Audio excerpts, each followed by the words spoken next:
Hey, Nation, welcome to Spider-Man's Tangled WebShow. I'm your host, Jonathan, webmaster of SpiderManFanRave.com, SpiderManFanRave.com.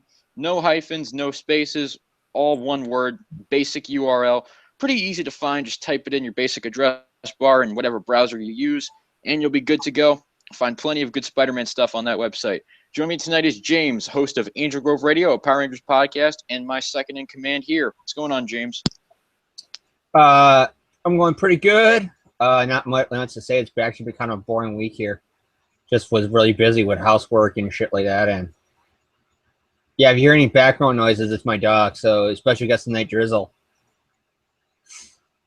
Yes, let me just say this right now. James and I were having this conversation because the cat was messing around just before we started this show. The dog. Or dog, whatever. I'm sorry. Drizzle is an awesome word. I'm just going to say that right now. I love that word. It is up there with zucchini as one of my favorite words in the English language. I'll just say that right now. I don't know why. It just.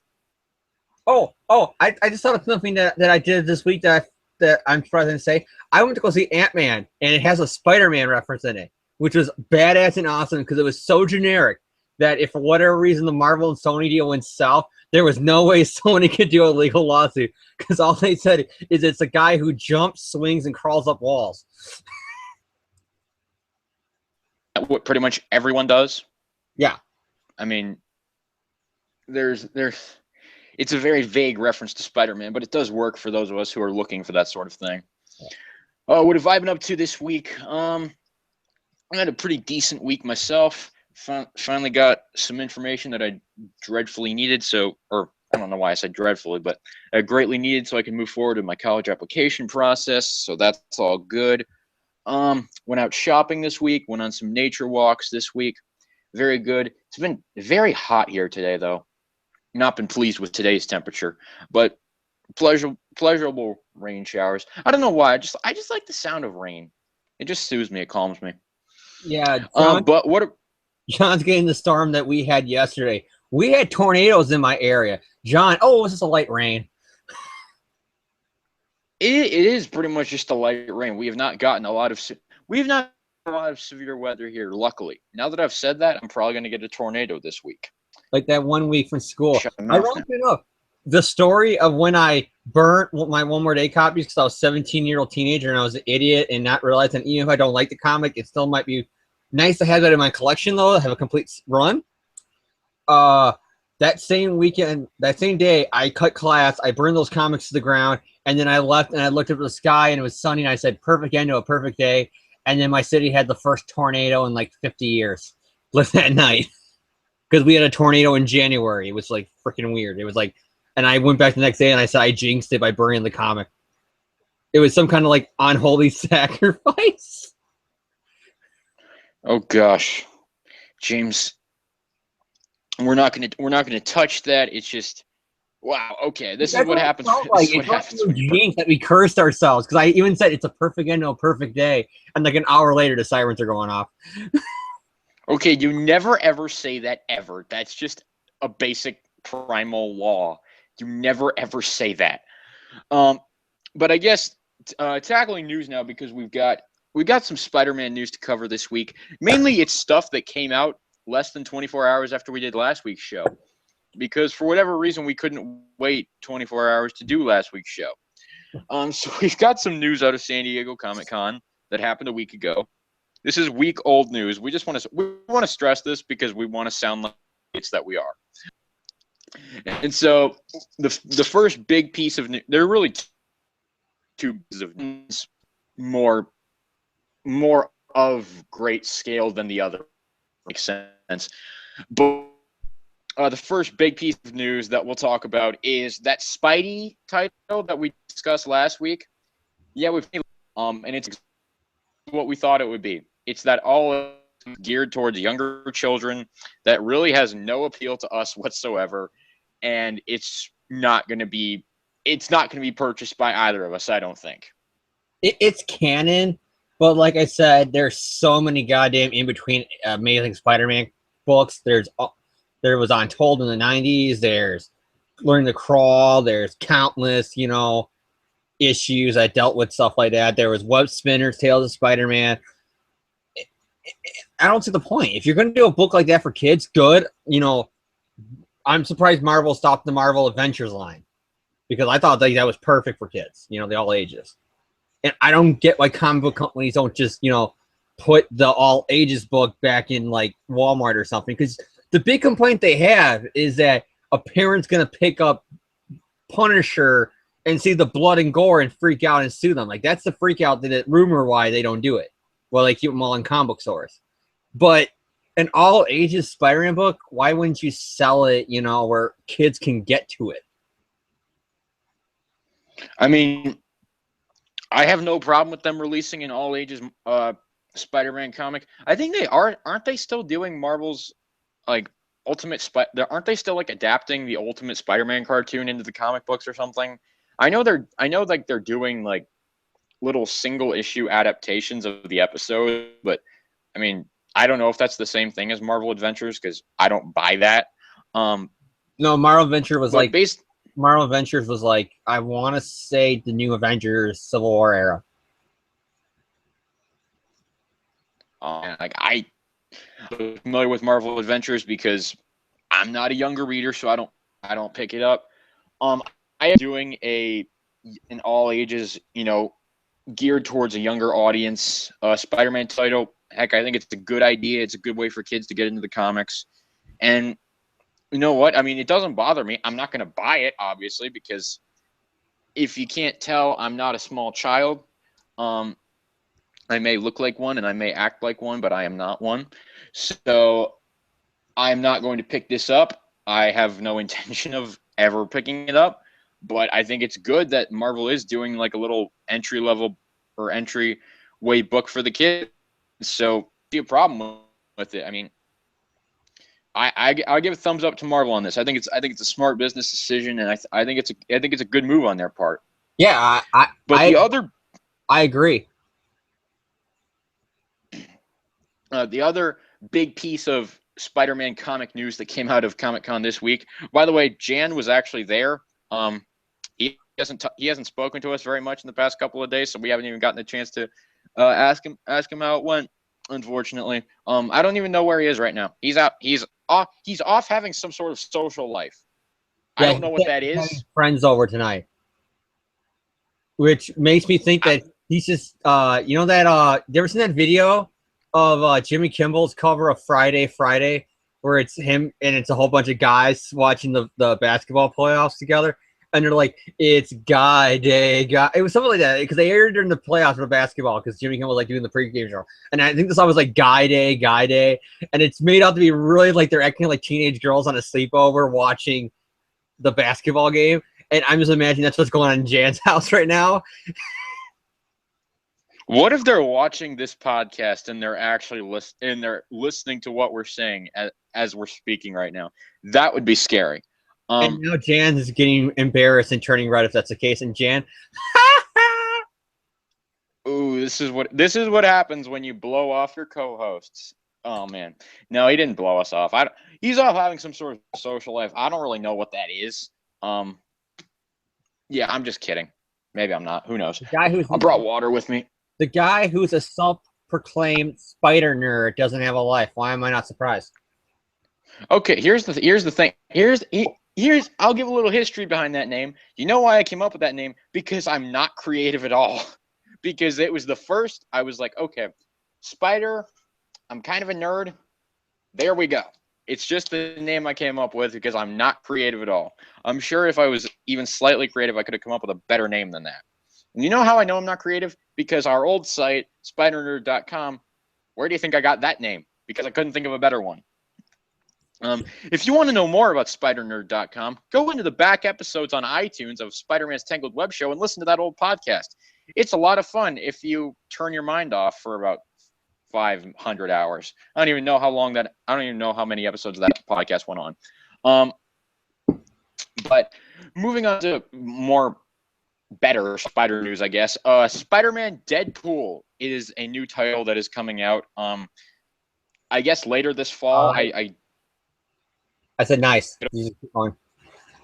Spider-Man Deadpool is coming out later this fall. written by Joe Kelly and art by you're gonna have to help me with this guy's name, Ed McGuinness, I believe the name is. They showed a little bit of preview art at the panel, the Spider-Man and His Amazing Friends panel last weekend. They showed the cover for the first issue. They showed a little bit of interior art. I gotta say, I'll let James go first on this. James, what are you thinking about Spider-Man Deadpool? I smell sitcom, Spidey and Deadpool. For you that don't know, That's terrifying. Rorschach and Deadpool from Just a Random Guy. Watch it. It's the most hilarious song you ever hear. It's Deadpool. That's terrifying. It's Rorschach saying that I'm gonna kill Deadpool because Deadpool's a merc that kills innocents, and Rorschach's all about killing people who hurt innocents. And then Deadpool says, "I smell sitcom," and then he sings a TV sitcom theme song for him and Rorschach. And he even breaks the fourth wall in the song by even saying, "I think that the song should end right here." And he even says at one point, "Copyright by Deadpool. If you copy, I'll sue." Like, even in that song, it's by a fan video, Deadpool breaks the fourth wall. Yes, because for those of you who may not be very familiar with Deadpool, breaking the fourth wall is something that he does quite a bit. It's kind of one of the character's tropes, I guess you could say. And what I absolutely love about Deadpool when he breaks the fourth wall, because there's somebody in my comic book store who hates Deadpool because he says it takes him out of the Marvel Universe when somebody's calling out, all this stuff. But here's the thing.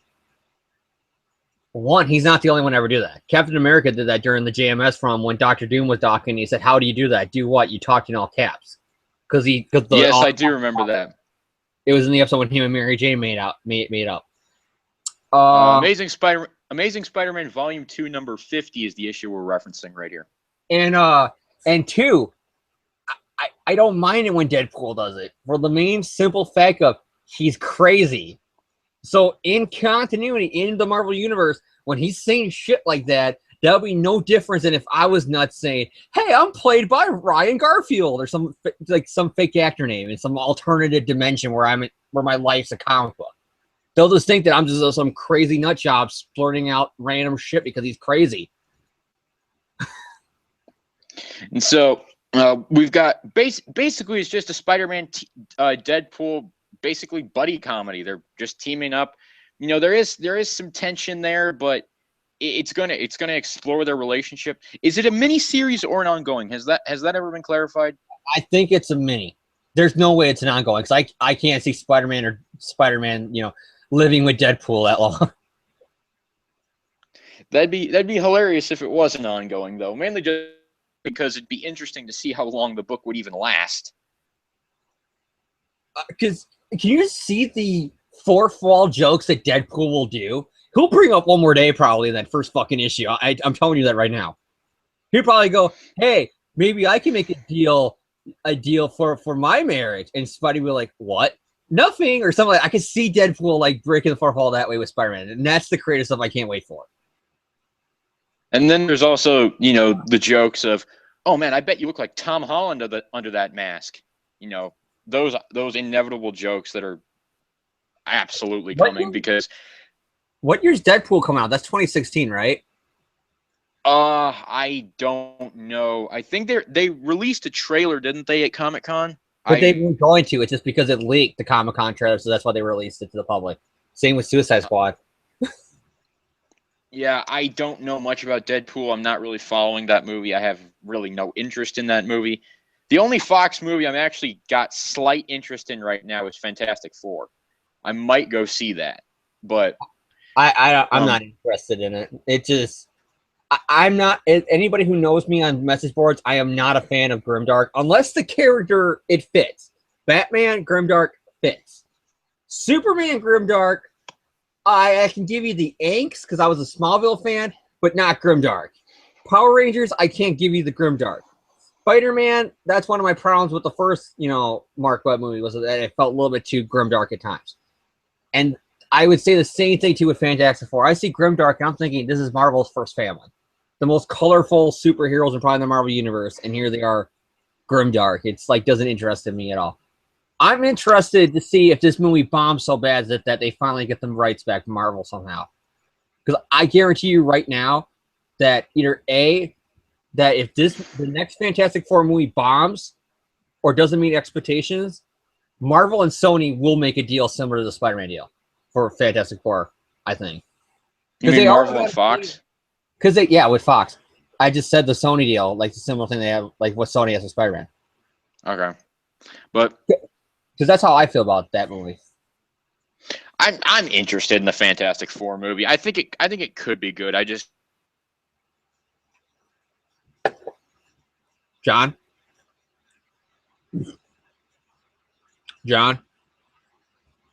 Another decent news story. Wait, what the heck was I talking about? Sorry. You froze up. Yeah, sorry. I realized that, and I was just like, yeah, I lost my train of thought. Mainly because I saw that I froze up. My thoughts on Spider-Man Deadpool. It's a good idea. It sounds like a fun little mini series there. I don't know if I'll pick it up, mainly because I mean, I think it could be fun. I'd be interested to see what the price tag is on it. It'll probably be $4. I'm not really interested in paying $4. Mainly because I don't like to spend that much money. I'm kind of cheap like that. For this upcoming all new, all different Marvel, I'm going to be picking up Amazing Spider-Man, Miles Morales Spider-Man, Invincible Iron Man, maybe an Avengers title. I don't really know if I want to pick up Spider-Man Deadpool, mainly because I've never been the biggest Deadpool fan. So, I mean, if someone can sell me on it, then yeah, I mean, I'd pick it up. I think it sounds like a fun idea for those Spider-Man Deadpool fans. So, I mean, if they want to do that, all power to them. I mean, again, if I buy it, great. If I don't buy it, it's not hurting me. So, it doesn't really affect me one way or the other if they do this book. So, I mean, it doesn't matter. Doesn't bother me at all. I know James is excited for it, so that's good to hear. Yeah. I pretty much there's a lot of titles like when the list came out. There's a lot of titles that I am interested in with the Marvel. I'm not going to say the word reboot. Like, I want to say like New 52, the reboot, but not just the relaunch. And there's a lot of titles in there I'm actually interested. Where I'm either, and the cool thing is next month I'm gonna get Marvel Unlimited. Where it was like 6 months it takes for like the new stuff to come on there. Approximately, yes. So basically, the books that I'm there's a lot of books I'm interested in, but obviously with my budget, the books that I'm interested in, I can wait until I hear stuff about with some of them that I just don't have the funds to get right now. I can actually, wait it out, hear reviews, see how I feel about it, and then when they pop up on there, I can read them. So that's the only things that the only thing I'm for sure getting is at least the first issue of Miles, Spider-Gwen, because I like that series. $20.99, ASM, obviously because I'm on this show, so I have to pick up ASM. If it wasn't for the show, I wouldn't be picking up ASM. I'm just telling you that right now. Ooh, burn! Shots fired. The Avenger book, all new Avengers or whatever it's going to be called. The X-Men one, I can't think of the name of it right now. Iron Man, and the other one I'm really interested in is Guardian of the Galaxy. Yeah, I'm not picking up as many titles, but I'm going to be picking up more titles with the relaunch than I ever have before. So, I mean, I guess they're a little. What was your list again? I didn't hear you. What was your list again? ASM, Miles Morales. Oh gosh, what is my list again? Oh, Iron Man, possibly an Avengers title, and that's probably going to be it. Maybe if I'm thinking about Spider-Gwen. Maybe if someone could sell me on that. If someone can sell me on playing on buying Spider-Gwen, then I could pick that up. If we could get Emma Stone to do a Spider-Gwen movie like she said maybe she would, maybe then I would pick it up. Mainly because I think that could be a really they're never going to touch the web series again with a 50-foot pole, so that's not going to happen. I know, but I can dream, can't I? Anyway, so that's pretty much all the news we have this week. I mean, there wasn't a whole lot. That's all pretty much the confirmed news. There are some rumors flying around, but I really don't know how much of that we should touch. mainly just about like who they may have hired as writers for the movie. Who knows with that stuff? I like to wait for official confirmations with that stuff before we even bring it up here, because Oh yeah, I really I heard that rumor. I thought you meant like rumors about the comics, like story plots or whatever. no, I stay far away from that stuff. There's new conspiracy theories coming up every day, but I don't usually read that stuff. Apparently, Norman and Harry Osborn are coming back. That was actually stated at the Comic-Con panel that Norman and Harry are coming back to ASM Not when just that relaunches. Spider-Gwen too. Well, not coming back to Spider-Gwen. They're gonna make their debut also in Spider-Gwen. Yeah, their alternate universe Spider-Gwen counterparts are going to make their debuts in that. I guess it's going to be good to see Harry come back after 5 years of doing absolutely nothing. Here's the thing, though. They're bringing Harry and Norman back, not just in one universe, but two. Does anybody else think that Norman's going to be in either the solo film or he's going to be in Captain America somewhere as Spidey's villain? It's possible. I mean, there are plenty of rumors out there flying about, what Norman Osborn's role could be.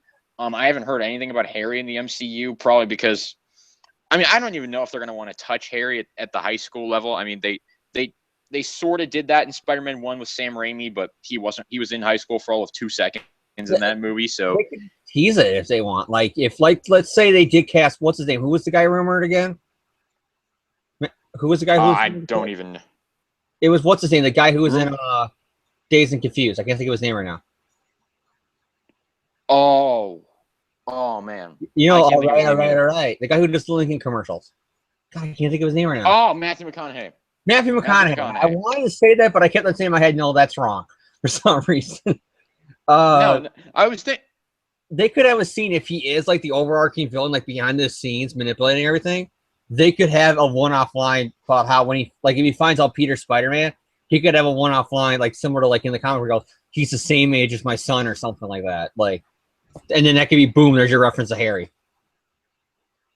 Yeah, I mean, they could. I mean, that's one of the easiest ways to build a universe is to just drop one-liners like that. I mean, it's a method they could use if they really wanted to. Who knows how fast they're going to want to move in building this new Spider-Man universe? And plus, I mean, it all depends on if the Marvel Sony collaborative film even succeeds or not. I mean that's going to be the big tipping point right there. I mean, we don't even know who the girlfriend is going to be. It could be. It's not going to be Gwen Stacy. I'm going to say that right now. Because it's not going to be Gwen Stacy. It's too soon after the last movie, and I don't even see Mary Jane, because this is Marvel dealing with the movie after all. And I can see how, with Marvel Studios being obviously a big part of Marvel will be like, don't put Mary Jane in there because that would kind of undermine our not really one more day kind of stance they have. It would kind of undermine it if she's once again the girl in the franchise. So it's like, no, I think where they put that? If it's not, I'm personally hoping for MJ. If not MJ, then Gwen. But all I'm saying, if Carly's the love interest, and I'm not even gonna watch the trilogy. I'm gonna say, fuck it, I'm done. But didn't Axel Alonso say that they have no control over what happens in the Marvel Studios movies? So I'm pretty sure. I know. I'm just saying though, like I can see reasonings why they wouldn't use each two girls. Like I can see Gwen obviously because they want to distance themselves from the Mark Webb movie. I think, even though how good Gwen was in that series, like there would be no Spider-Gwen popularity if it wasn't for Emma Stone's Gwen Stacy, because she rejuvenized the character for the first time since 1972. The most impressive thing Gwen Stacy ever did was fall off a bridge. Until Emma Stone came about. Oh, and clone. She was a clone. Yeah, that wasn't all that impressive. I mean, like that's a big part, in history. I know it's a big part in history. It's just a big part in history I'd rather not remember. I remember it. I remember you, Ben. Oh yeah. I remember you, Ben. Please come back one day. Marvel said they always think about. They said that at the Comic-Con panel with Spider-Man. When somebody asked about Ben Reilly, they said we have been constantly thinking of a way how to bring him back. We just don't know how, because obviously he turned to dust. Yes, I think Peter Parker Spider-Man number 75. I think that's a fucking cop-out, because there's always a brilliant way for him to come back. It's the same reason why the Jackal always comes fucking back. Clone. It was just another clone. Because think about it. Jackal was working with Norman. Norman was the mastermind behind the scenes of the Clone Saga. What if Jackal, because he knew that Armin was going to kill Ben, replaced Ben with a clone of Ben? Like, I know that getting the Clone Saga fucked up weird, but we're dealing with a character from the Clone Saga here. Yeah, there is no. Because then you can also go for a plot for a while there. If I can just finish my point, where Peter says, "Oh wait, you are Ben, the one who disintegrated in the dust was a clone of you," and then he can reveal, "Yeah, because remember, I was the perfect clone. The perfect clone." Stayed in the Clone Saga would not turn the dust. Only like Kane and Spider-Side imperfect clones would. So he would go, Peter, I felt I turned the dust with clone degeneration. I didn't have that because I was the perfect clone. And then I could see them be building up. Then you could have the thought bubble being like, you know, the splash pages in the comic being like Peter going, then does that mean there's still a chance? Oh no! And you know what he's thinking? Oh my God! There's a chance I could still be the clone. And then the caption note on the bottom says not again. And then like the next issue they go to like Tony Stark or Reed Richards or something, and he does a DNA test and he goes, "No, Peter, you're the original." Oh, thank God. Yeah, don't bring that back, please. For the love of gosh, do not bring that awful story back. It would get headlines though. If Ben came back, that would be the obvious thing is that Peter would once again think, "Oh my God, if he came back, that means that there's still a chance I'm the clone." I don't want to see that again. I don't want to see that ever again. All right, let's move off of the Clone Saga before I have a brain aneurysm. So, yes, James, we all know you love that comic. That is a good comic, the one he's holding up there. Peter Parker Spider-Man number 75. That is the first time Peter Parker and Norman Osborn interact with each other in about 25 years. I maybe, or 23, 25 years, something like that. Upon Norman. So that's a pretty landmark and historic issue in terms of Spider history. But let's talk about something else that's pretty landmark and historic in terms of Spider history. Let's talk some Hobgoblin, because we're gonna tackle some classic issues today. In fact, this is gonna be kind of part one of a two-part look back at Roger Stern's Hobgoblin work, or at least his 1980s Hobgoblin works, because there's a lot of stuff that Roger Stern's done with the Hobgoblin. We're mainly going to focus on his work with the Hobgoblin in his original Amazing Spider-Man run. There's a lot of Hobgoblin stuff out there. Do we count his 90s stuff like Goblin's Gate and the Return of the Hobgoblin? Or Hobgoblin Lives, I'm sorry, I got the name of the series wrong. Because his whole thing about Hobgoblin Lives was just, yeah, I'm going to fix up the fuck up Marvel did because that's not what I wanted. Yes, the reason Hobgoblin Lives even exists is because Roger Stern read Amazing Spider-Man number 289 and said, "That is not right. You people don't get it." I mean, that's you didn't tell nobody, because that's always there was an interview. I want to say it was with the Crawl Space, but it could have been another podcast where Stern was on it, and he outright said when they asked the question, like, "Did you tell DeFalco who was the plan or whatever when you left?" And he outright said, "No, because I want it. Once I left, I wanted him to have free reign to do whatever he wanted with the character. I mean, if he wanted to come up with his own, if he saw my clues and picked the same guy as I did, awesome. But if he did his own, and I think that's what he said. Like, but if he picked somebody else and it made sense, he would have been okay with it.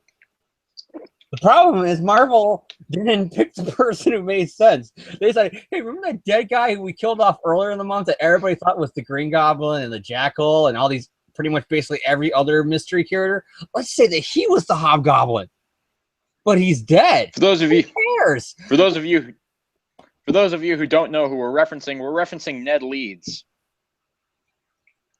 And Amazing Spider-Man 289, they revealed that Ned Leeds was the Hobgoblin, and Roger Stern was not happy about that. So 10 years later, he comes back and writes the 3-issue miniseries called Hobgoblin Lives, where it revealed who the true Hobgoblin was all along, and went really out of his way to explain the intricacies of the Hobgoblin schemes and how they were able to pull off that.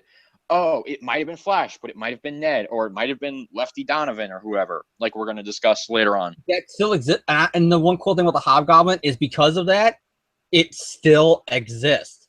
Even with the Dan Slott run. Everybody said when a lot of people on the internet got mad at the fact that they had Kingsley come back for a couple pages and then get his head chopped off, I never freaked out. And I know a lot of people who didn't freak out because their way out was always Kingsley had a twin, and Kingsley always had a backup plan of somebody like Ned Leeds, like Flash, like Lefty Donovan. Somebody else was always in the mask when he got unmasked. It was always whenever you see the suit, a lot of times when you see the Hobgoblin in the comics fighting Spider-Man, it's not Kingsley. A lot of times when you see Hobgoblin and Spider-Man, or Hobgoblin doing anything, a lot of times it's not Kingsley. A lot of times it's someone working for Kingsley. Which is what I love. That's why I say this, and I have always said this, and I said arguably in my mind, the Hobgoblin is the smartest goblin. He's even above Norman. Because Kingsley's not insane. Norman's smart, but his insanity gets in the way. Kingsley's not insane. So Kingsley actually plans things out. It's not just, I'll take your girlfriend to the bridge and throw her off it, you know? For no reason whatsoever. Well, we reviewed since past. It wasn't for no reason whatsoever now in continuity, but you know what I mean? The Hobgoblin, he didn't even want to deal with Spider-Man. Spider-Man was always like, well, I'm a goblin, so he'll probably come after me. But if he comes after me, I'll deal with him. But who gives a fuck about him? I just want the money.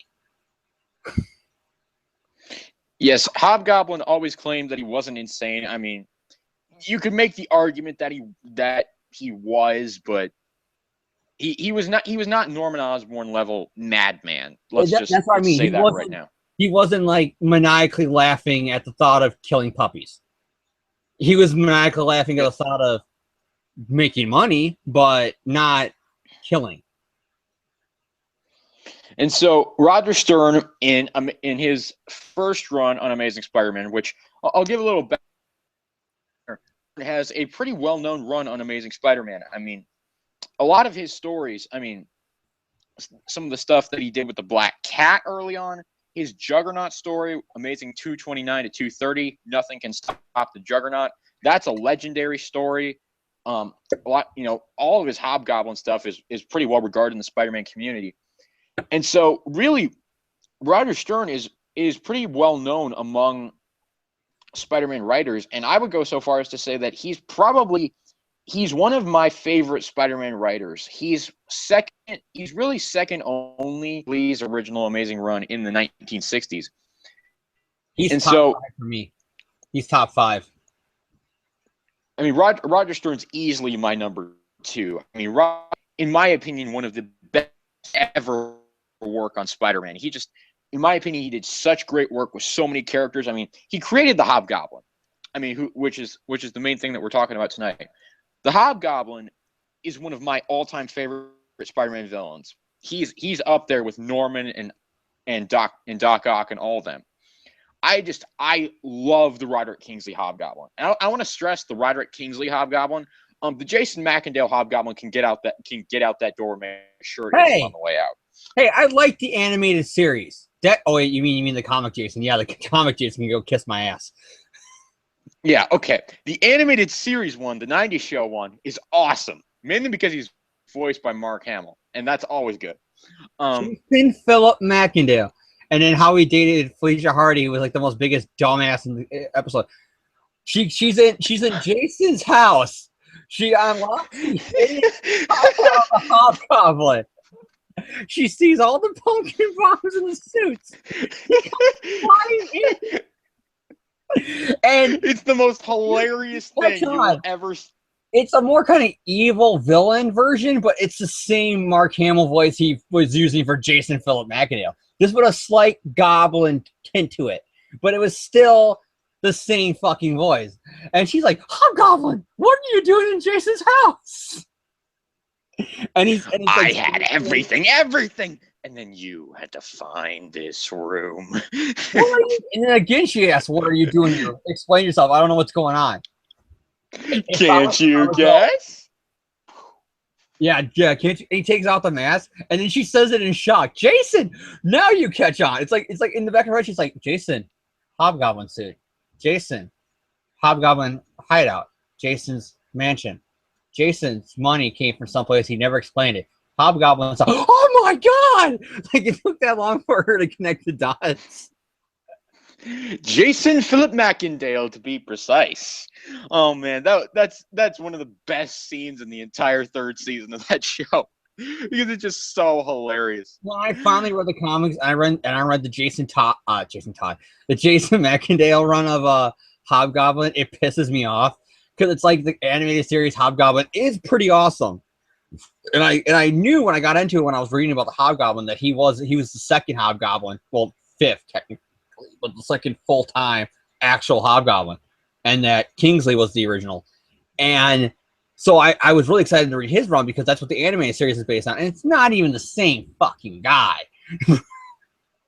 Jason Mackendale is just a pathetic wimp, but Jason Philip Mackendale is a badass.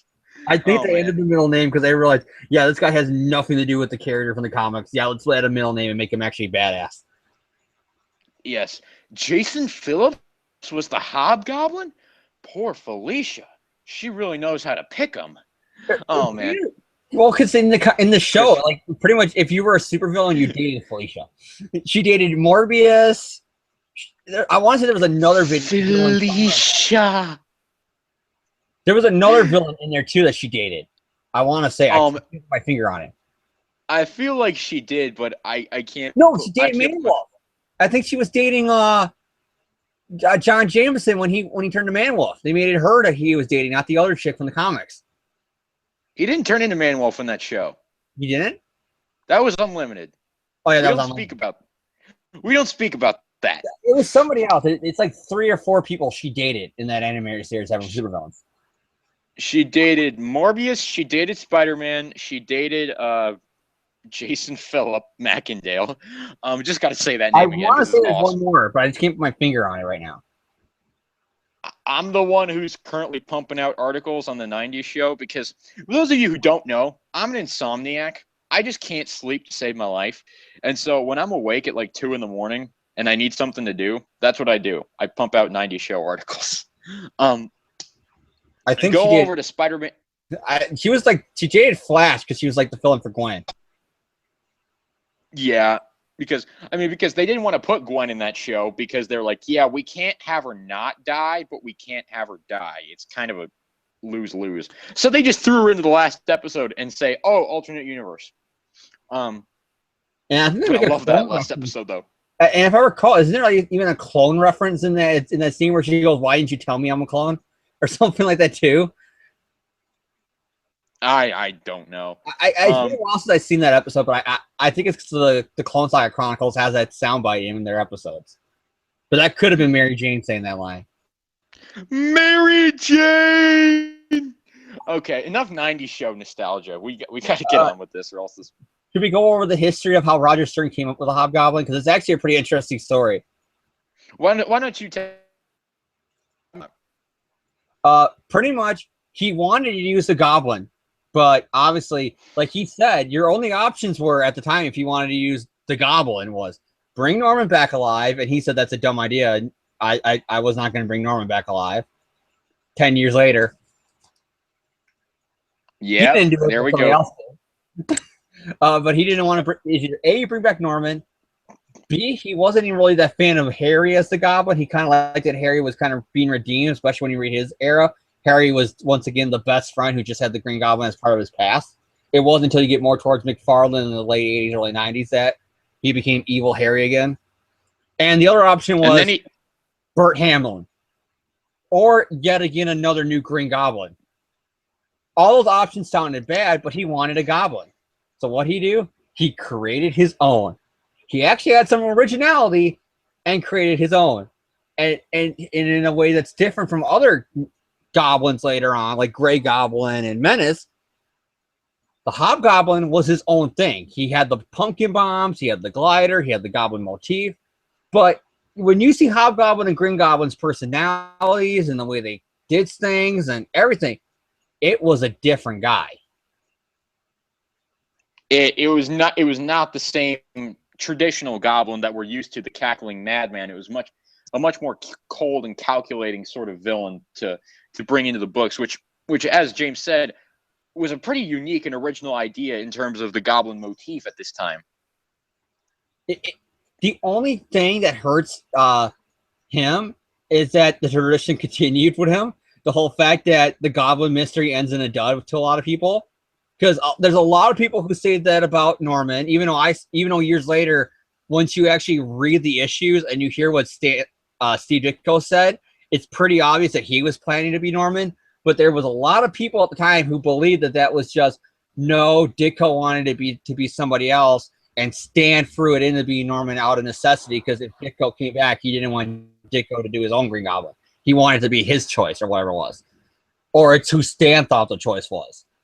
But then years later, we found out, it's not. And when you actually reread the Essentials or Masterpieces and you those issues, you realize, oh, hey, he's right, because Norman appears in every fucking. Oh my God, he's right.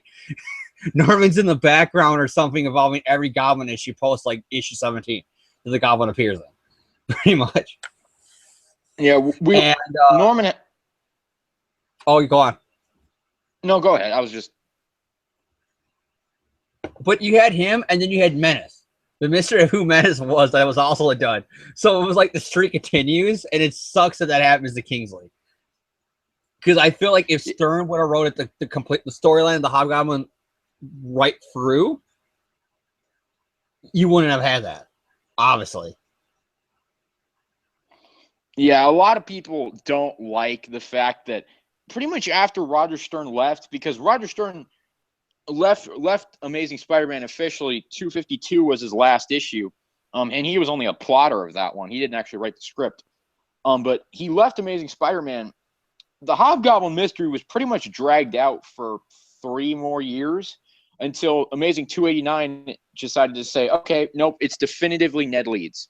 And then 10 years later, Roger Stern decided to come back with Hobgoblin Lives and undo it because, one, the Jason McIndale Hobgoblin basically failed.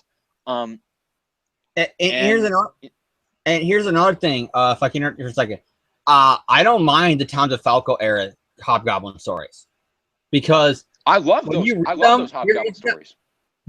He's doing a carbon copy of what Roger Stern's doing, and that's not a shot. What I mean is, it's the same guy. It's just continuing the story. It's continuing the Hobgoblin. It's what was over, and he didn't even solve the mystery. And Marvel decided, like, with some, it wasn't even like a regular writer, I think, who did it, if I recall right. It was like during a weird 6-month period in between DeFalco and Michelini's run, where they had interim different writers, doing issues. And they just picked one to be the Hobgoblin mystery, and the guy said, well, it has to be Ned. Yeah, Ned Leeds he wasn't the most popular choice for the Hobgoblin, but I mean, Icon's basically out of the identity now, so it's not a big deal. But as we move into tackling the actual issues, I mean, we've given a lot of history and background on the Hobgoblin, which I'm glad that we did. It's for those of you who may be like newer viewers or like around my age or something, you may not be exactly familiar with all this Hobgoblin history and all that. So I thought it was good for us to get that out of the way with. Can I throw in one thing? The backstory that's in like the issue where they reveal Ned's the Goblin, where they try to explain why it makes sense and how that storyline now makes no fucking sense, because their explanation is just one night he was in bed with Betty and she had a nightmare about Spider-Man killing her brother, which again is not what actually happened. If you read the fucking issue and the go back to the issue where her brother dies, she even forgives Spider-Man at the end of the issue by telling Peter, oh, I was just upset with grief when I blamed him. I know it's not his fault. But let's forget about that, because Marvel kind of retconned it that she hated Spider-Man 2 after that. But it's kind of like Betty was in fear and she was screaming out, you killed my brother. I hate you, Spider-Man. So after that, Ned realized what he had to do. He bribed some kid who found out about the Hobgoblin suit and then killed him. And then he became the Hobgoblin. That's our explanation. Because comics. I mean, basically, yes, because comics. I mean, whenever you need an explanation for something, because comics. But basically, as we move into the first issue here, Amazing Spider-Man 238 is actually the first issue that involves the Hobgoblin, or that's the first issue that the Hobgoblin debuts in. Just give a little rundown of the creative team here. Roger Stern, scripter. Artists, we actually have both Ramitas working on this issue. I didn't actually realize that until I reread this today that Ramita Sr. actually did anything on this. I don't quite know what he did, but apparently he's credited as doing something. I can answer that. At the time, and even still to this day, John Romita is like kind of like me when I do stuff, like when I do like AGR and stuff. I'm one of those guys where, you know, you never believe that you're good. Like I think I had some people tell me that I have a good voice when I do the show, but when I or AGR, but when I listen back to it, I hate my own voice. I hate myself. I notice all my mistakes, and Romita Jr. is like that. And when there's a Spider-Man documentary in the first movie set where he outright says, "My dad claims he doesn't do this," but especially in those early issues or my first run where he was my inker, I think he said, quote, "I think he redrew on me." He claimed he never did, but I like he thought that his dad was like erasing what he did and drew and would redraw stuff or fix them for him. And he claimed, you know, that no, I just inked it, but he felt like that his dad did that. I think that there might be some truth to that, and that's why he's credited, because he might have finished up some touches for his son, and that's why he gets it for it. It's an interesting sort of that before. I mean, I know that when I listen back to this show, like when I have to edit it and stuff for the iTunes release, I want to punch myself in the face every 5 seconds because people tell me that I have a good voice as well. I mean, I appreciate the compliments, I really do, but I can't stand the sound of my own voice. I really can't. But we got Roger Stern on script, John Romita Jr. and senior artists, Virginia Romita as the quote unquote traffic manager, whatever the heck that means. Joe Rosen, letterer, Andy. Oh man, I'm gonna butcher this name. I apologize to this guy right now. Andy Yanchus on colors. I apologize, sir. Tom DeFalco is the editor, and Jim Shooter's your editor-in-chief. Basic rundown of Amazing Spider-Man 238. Aunt May is setting up her boarding house for senior citizens because she decided to turn the old Parker home into just like a little house where a bunch of senior citizens can come and just hang out, have a good time, all live there together, yada, yada, yada. And so she's filling out those forms, and so Peter takes her and Nathan Lubinsky out to egg cream to make this is the 1980s. They go out for an egg cream, and all of a sudden Peter sees a car chase in progress. So he goes as Spider-Man to apprehend the crooks. He manages to capture 3 of them, but the 4th one escapes down into the sewer, and he thinks, "Do I go after him? Nah, too much work." And so he just cuts out, you know. He goes and sells the pictures to Robbie at the Daily Bugle. But what does that 4th crook find? That 4th crook that Peter let go. Man, where have we seen this before?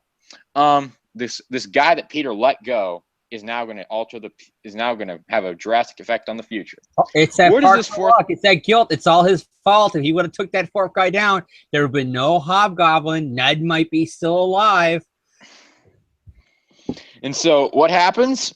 This 4th guy finds what's his name? I don't even remember what his name was. Georgie, I think his name was Georgie.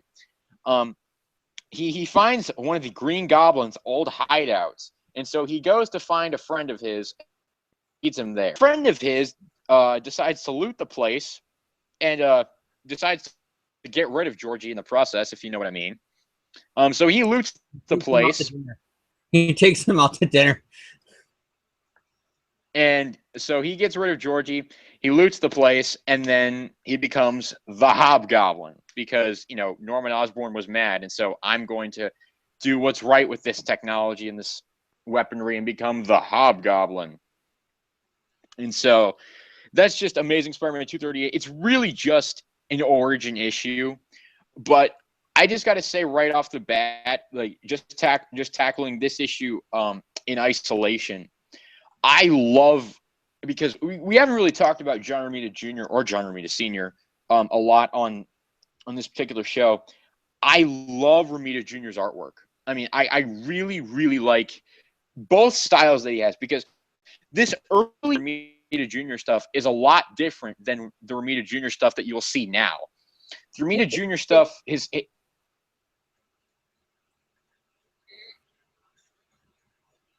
Are you there? current style. No, sorry, I was just waiting for you. I was just waiting for you to continue talking. But Romita Jr.'s current style is a lot grittier. It's kind of a bit. It's a bit blockier. It's grittier. It's more. I don't really know how to describe it really. But his this classic 1980s stuff that he's using in this issue. It's also a lot on his father's old style from the 1960s. It's not quite as dark and gritty. It's a lot more vibrant, I guess, a little bit more upbeat, a little bit more cartoonish. It's and so, yeah, it's basically a 1980s update of Romita Sr.'s version. And seeing as it's his son, seeing as Romita Sr. is his father, it doesn't really bother me that much. And plus, I love Romita Sr.'s artwork. So, well, the reason why he changed. Oh, I'm sorry if I can interrupt. The reason why he said he changed his style to what we think about today when we think about John Romita Jr. artwork, the reason why he changed it was because, like he said, he was such that kind of artist that he would just judge himself on his father. And he got to the point where it's like, I can't be my dad. I got to be my own guy. And that's why his artwork drastically changed from what you see here in his first run to when he comes back to Spider-Man with the JMS era and then the few Branded A issues he did. Yeah, John Romita Jr. is one of those artists that definitely has evolved throughout his career. I love his artwork here. I think it's gorgeous. I mean, I love all the work that he does. Yes, that's an example of new, quote unquote, newer Romita Jr. artwork. That Peter Parker Spider-Man number 75 issue that James was just holding up there. This is the 90s version of his modern day artwork where it's really him like trying to do Frank Miller, I think. Yes, and that panel, I just love that panel right there with Norman ripping his shirt open and revealing that scar. I will just say that right now. How Norman takes all his enemies to the Bugle, and his plan is, I'm going to blow them up. Like, that was the whole plan of the Clone Saga. It all came down to getting all his enemies in the same place so he can blow them up. This is James Cuz Comics. Remember. Well, it's like we said, Norman's batshit insane compared to Kingsley. Yes, this Norman Osborn is the guy who you would really, really want to steer clear of. Norman in real life. But so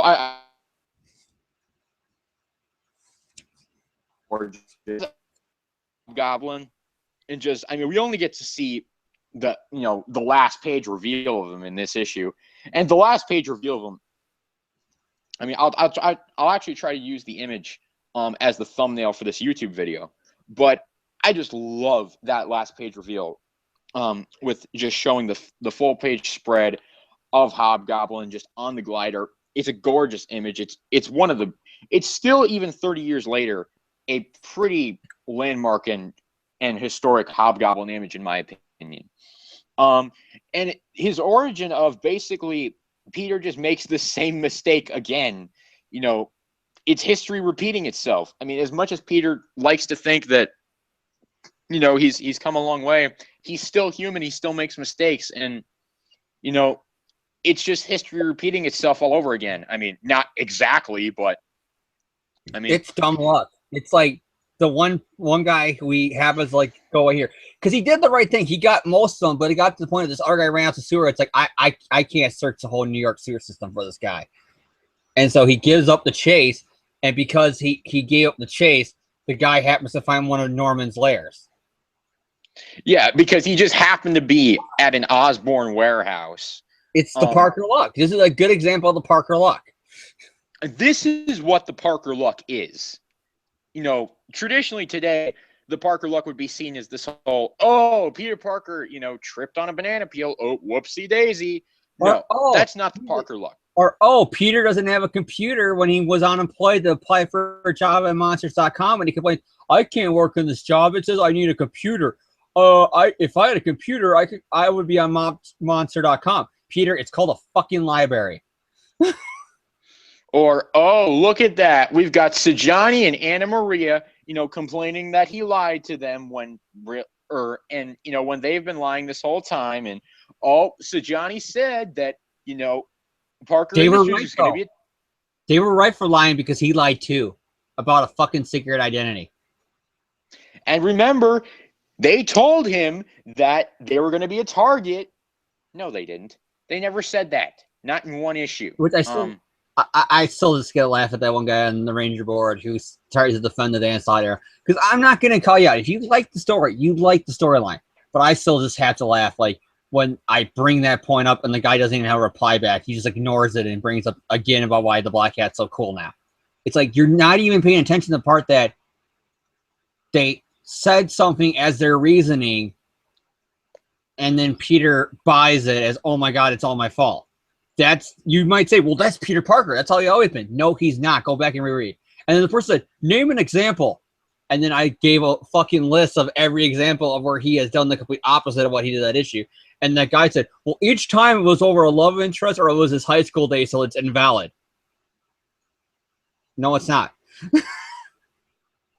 Because if Civil you like War the is not a high story, school day story where he stood up to Tony Stark. Him standing up to it's Clint Barton, but he was Rowan at the time. He stood up to him when he wanted to kill Norman. Well, that's because he was Spider-Man, so he's different when he's Spider-Man, not Peter. No, he's the same fucking guy. if you like the story, we don't hold it against you. It's your opinion. James is just stating his opinion, but I mean, so, but like I guess this is just a good example because the guy's luck, how out of it's New York sewer system, and he had a better chance of bumping the fucking Ninja Turtles down there than he did a normal lair, but he did. Yeah, I mean, yeah. It's just as we get back onto the topic of ASM 238 here. I don't mind that it's just basically a repetition of history. I like what they did with this issue. I like the origin of the Hobgoblin. I didn't mind the whole thing of like we're gonna re-exposit all of the Goblin's weapons for those newer readers who may not have been around in the Green Goblin era. I didn't mind that. I understood why they did that. And plus they didn't go like they didn't spend 10 pages on it. It was just a few pages, so that didn't really bother me. I mean, it gave a nice, good lead up to the Hobgoblin, and plus, I mean, I liked a lot of the civilian stuff that happened in this issue. I mean, I love Peter's scenes with Robbie because Robbie's one of my favorite supporting characters in all of Spider-Man, and so I liked a lot of the civilian stuff with this issue. I liked Peter with Aunt May and Nathan Lubinsky. I liked him with Robbie. I've always loved the kind of father-son relationship they have together, and plus. Robbie knows he's Spider-Man. I mean, there's no freaking way Robbie doesn't know he's Spider-Man. I mean, Jonah fires him in Civil War because even Jonah knew. Once Jonah knew that Peter's Spider-Man, and he saw Robbie's relationship with Peter, he even knew there's no way you didn't know. You and Peter might not have been in leagues over it, but you knew. I mean, Robbie's not stupid. I mean, I've always thought. I mean, Robbie and Captain Stacy have always been like those two big quote unquote father figures, and like after Uncle Ben, obviously. And Captain Stacy obviously knew, and I think pretty much all of history. I think Robbie knew because, and there's always been this one reason why I believe it, because working at the newspaper. And Peter's bringing in all these pictures of Spider-Man that are just so perfect, and he's always at the right place at the right time, no matter if he's in school or at the Bugle or on the other side of town. Peter's always at the right place at the right time. Jonah's so blind hate jealousy of Spider-Man that he can't see that Spider-Man's right in front of him. Where Robbie is the cool, calm, collective guy. That he spots it right away. Wait, I see what you did there, Peter. Where Jonas is all like, you got a picture of him saving a cat from a tree? Well, if we show the photo in reverse somehow, we can convince him that he kicked the cat to the tree. Ha ha! That'll be our front page. Spider-Man cat killer. Go do it right now. Yeah, I mean, I love Robbie, so I like seeing all of those scenes, and so, I mean. I mean, James, what are your more in-depth thoughts on Amazing Spider-Man 238? I don't think you've really voiced your full opinion yet. It's a good issue, and the one thing I really love is this is different than a lot of villain origins, particularly in Spider-Man at the time, going all the way back to Ditko. It's more in line of what you would get now with an origin story, where it's the slow build. Like that final page is the reveal of the Hobgoblin. And that's what I love about it. It's not like what you would have got with if Stan Lee wrote this in the 60s, where it's Spider-Man's web swinging, he sees a bank robbery, he jumps down, here's the Hobgoblin inside the bank throwing pumpkin bombs, he fights the Hobgoblin, quips, and then Hobgoblin either during the fight or after the fight when he gets away will give exposition of here's my origin story. They don't do that here. And here you see, here it is, boom, here he is. Everything else, and I always thought like it makes him scarier than Norman, because that's one of the things I always love about the Hobgoblin. Even when I was a kid and I would draw like my own battles between Spider-Man and his villains, I would always draw the Hobgoblin where you don't see his face because of the hood. All you see are these red eyes. Because that's what I love about the Hobgoblin. Because you see this in here. He's more kind of like in the shadows, and it fits Kingsley. How even with he has the hood over the mask. He's like double coverage. He's in the shadows, literally. And so, I mean, we have a lot of positive things to say about Amazing Spider-Man 238, but as we move along to Amazing 239, really the basic gist of this issue. Oh, sorry, I got to give the creative team. I almost completely forgot that part. It's the same as the last issue, isn't it? No, this issue has a bit different of a team on it. Roger Stern scripter, Romita Jr. and Frank Giacoia as artists, Diana Albers letterer, Glynis Wayne colorist, Tom DeFalco editor, Jim Shooter editor-in-chief. I always just like to give that for credit where credit is due. I always feel that's important. But basic summary of this issue. There have been multiple break-ins at many Osborn manufacturing across, and Harry Osborn is called to one of the scenes, and they say, nothing is being reported as missing, but we're always finding these rooms that we didn't know we had. Is it possible that your father had secret storerooms that he never told anyone about? I wouldn't just say it's possible. I'd say it's probable. My father was a very secretive man. And so Spider-Man is at the bedside of Felicia Hardy because in another title, Peter Parker, the Spectacular Spider-Man, they were recently in a gang war between Dr. Octopus and the Owl, and the Black Cat was viciously injured and assaulted during that time. And so she's basically in the hospital in critical condition, and Spider-Man is waiting vigilantly by her bedside. And so he goes to Captain DeWolf shows up, basically says, okay, you need to go home and get a good night's sleep. So he attempts to do that. But he's called up the next day by Amy Powell, who is the girlfriend of Lance Bannon, who will eventually play a much larger role in the story a few issues from now. And he realizes, oh my gosh, I slept the entire day away. I need to go out and find the Hobgoblin. And so he goes to check the Hobgoblin's old hideouts, or the Green Goblin's old hideouts, excuse me. And he goes to the two that he knows. He goes to the one which is, I believe, from ASM 122, where he fought the Goblin for the last time. And the other one is from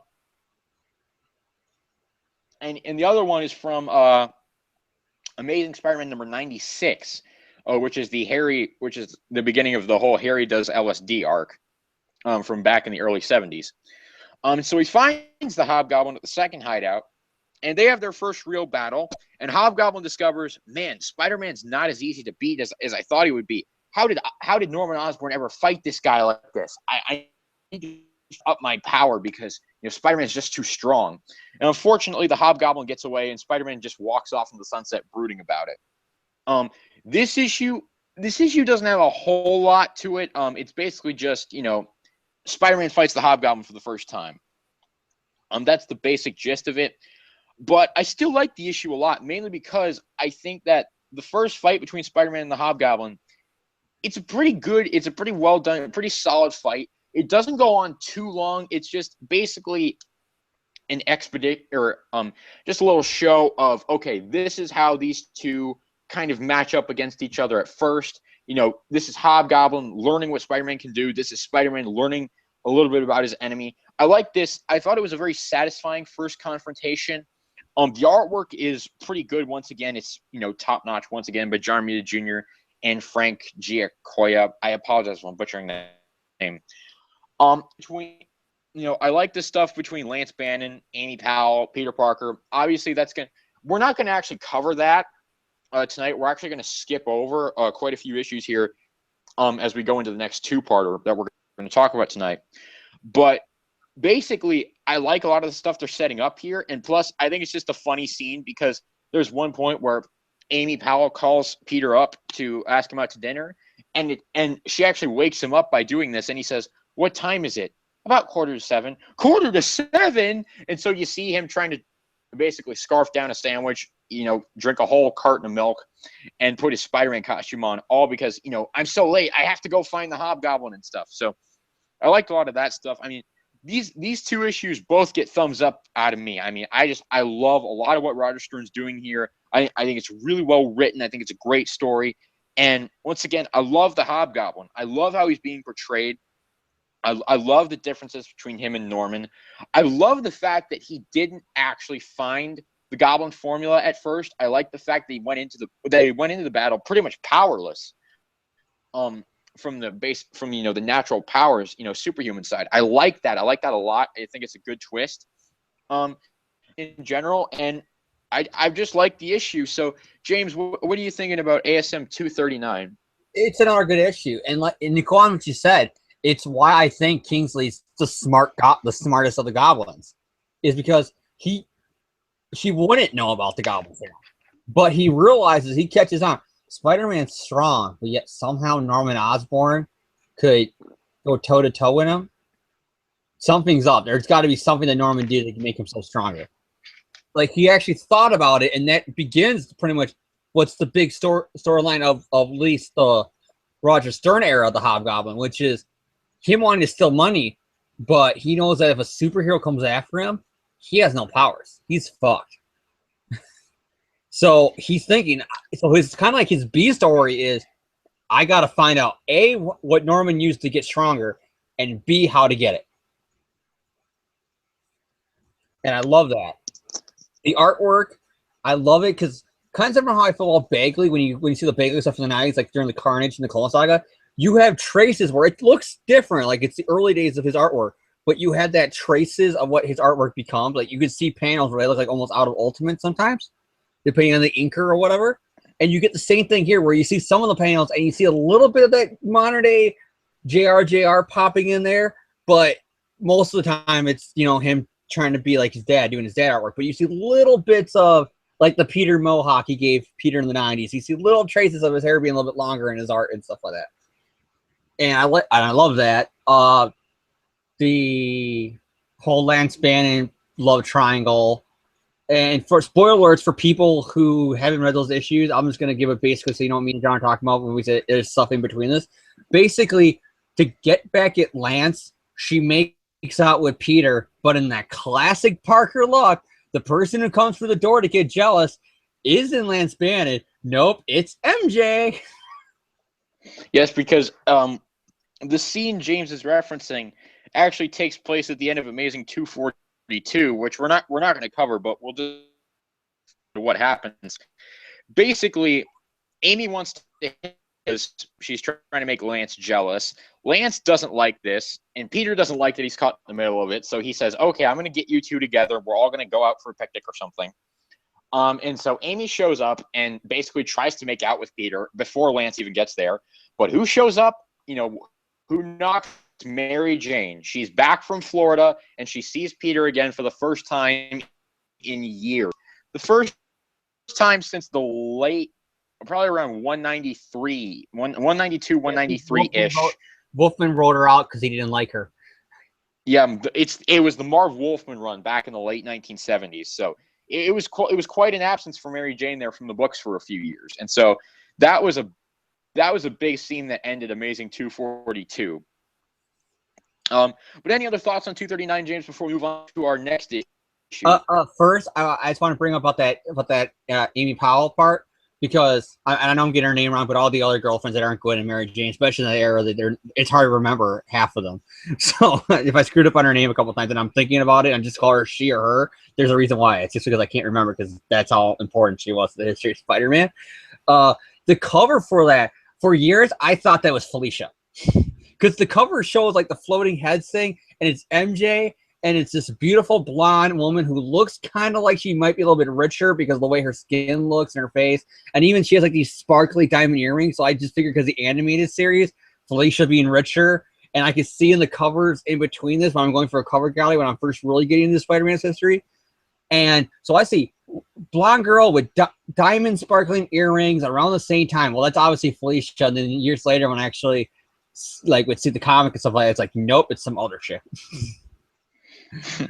Yep, that just goes to show the impact the '90s show had on us. But to actually talk about this issue, I agree with you. The Parker angst about, oh my god, there's another Goblin. What am I going to do? That's classic. I love the Harry, the whole my dad had secrets that even I don't know about, which just makes sense. That's true. I like that scene a lot. Because that's Norman and Harry. If you want a scene that spills out Norman and Harry's relationship, that's one of them. My dad had secrets, and I don't even know what they are. I didn't even know him. I can't even really say I knew my father because he had secrets for his secrets. It's called compartmentalization. It's called First We Attack His Heart. Because John's a big Mark Webb fan. I still say DeFalco. DeFalco. James, Franco, and Defoe. I combine them both to get DeFalco. They hate us because they ain't us. I'm sorry. I will never, ever be able to watch James Franco in anything without thinking of that movie. That's going to stick in my head forever. I just like how I took the actor from the Sam Raimi Spider-Man who played Norman and Harry, combined them together, and I get Tom DeFalco somehow. And it fits. It makes sense. I guess, but yeah. But anyway, yeah, that's a good scene. I love the Black Cat scene. She's beaten, and it's Spider-Man checking out her because at the time, in the 80s, she was the girlfriend, mostly. It's kind of like different eras has their girlfriends. 60s, it's Betty, and then it switches over to Gwen. Then mid-70s to late 70s, it switched over to MJ. 80s, then it's kind of, I think the satellite titles all had their different girlfriends for him. And then you had, but the main one was Felicia. And then, like literally, in like the issue of Spectacular Spider-Man, they break up. Like I forgot what the number is, but they break up, and like a week later, and a week later, they break up in issue 100. Actually, it's the big one. It's the big 100th issue Spectacular. They break up in the 100th issue of Spectacular, like he said, and then like literally a few weeks later, this happens where he proposes to MJ and she accepts. It's literally like a few years later. He's what? It's actually a few years later. No, because him and Felicia got back together because they're dating, and then like because when you read the stories without context of what happens in Spectacular, it's like literally he's dating Felicia. They're in bed together, and then the next issue he's all like, "Man, since me and Felicia broke up, there's something missing in my life." And Mary Jane's back. We're buddies. I know. I'll ask MJ to marry me. It's like, but the last issue, you were dating Felicia. What? Yeah, like, it's I like context on it. To give a little bit of context, Spectacular number 100 happened around the time of Amazing 263-ish. But basically, they kind of got, and that's where they broke up. Peter and Felicia broke up for the first time. They kind of sort of got back together later on. It's like even the end scene of Amazing 289, Peter and Felicia are basically about to do it, and then the very next issue, Peter proposes to MJ. I guess that's how we did it in the 1980s. I could never see myself doing that with two women, mainly because I feel like I should. I don't know. I'm not going to go into like what we should all do there, but it's an interesting scenario that Peter Parker finds himself in. It's good though because that whole proposal storyline, because it's not like she accepts that issue. It's like a 3 or 4 issue arc. I love all that stuff. I mean, I got them right here. This is especially the end. I love the ending because it's Mary Jane growing up. Like that whole arc is the death of the party girl Gwen. The death of, in the eyes of like people like Dan Slott, the real Mary Jane. She's dead in this issue because you get the character development where she finally realizes not only that she could trust Peter, but that she loves Peter and that it's okay to fall in love. Because she sees in that issue when Peter says, I know this is a different issue, but Peter's beating the holy fuck out of Smythe. He's like, if you come near Mary Jane Watson again, you will be in the grave. He doesn't actually say that because it's Spider-Man, but he's basically saying, you come near her, I'm beating you with an inch of your life, and I'll do this plus more if you come even in the same city as her. And then that's when she realizes that her and Peter are meant to be long-term dating couple. Yes, because remember, they were only in a committed relationship. Remember that. Remember that, viewers and listeners. They were only ever in a committed relationship. They were never married. Amazing Annual 21 never happened. This never happened. He got hit in the head before this happened. What she actually says here in the comic, I'm reading the panels right here. She's saying, yes, Peter, yes, I will go out on a first date with you. Oh, gosh. All right. Amazing Spider-Man number 244. We're gonna skip over 240 to 243, mainly because those issues really don't deal with the Hobgoblin, and there's not a lot in Spectacular at this point that deals with the Hobgoblin. There is amazing where he's in, but that's like weird. It's like there's that one issue that Stern didn't write where some other writer used them during the middle of Stern's run. Yeah. There is actually an issue of Spectacular that Stern does come in and write that deals with the Hobgoblin. We're going to be covering that next week. But Amazing 244, basically, it's just a continuation of, okay, who is the Hobgoblin? Spider-Man's going around trying to figure out, who is the Hobgoblin. Meanwhile, at the end of the previous issue, which once again we didn't cover, Amazing 243, Peter decided to drop out of graduate school.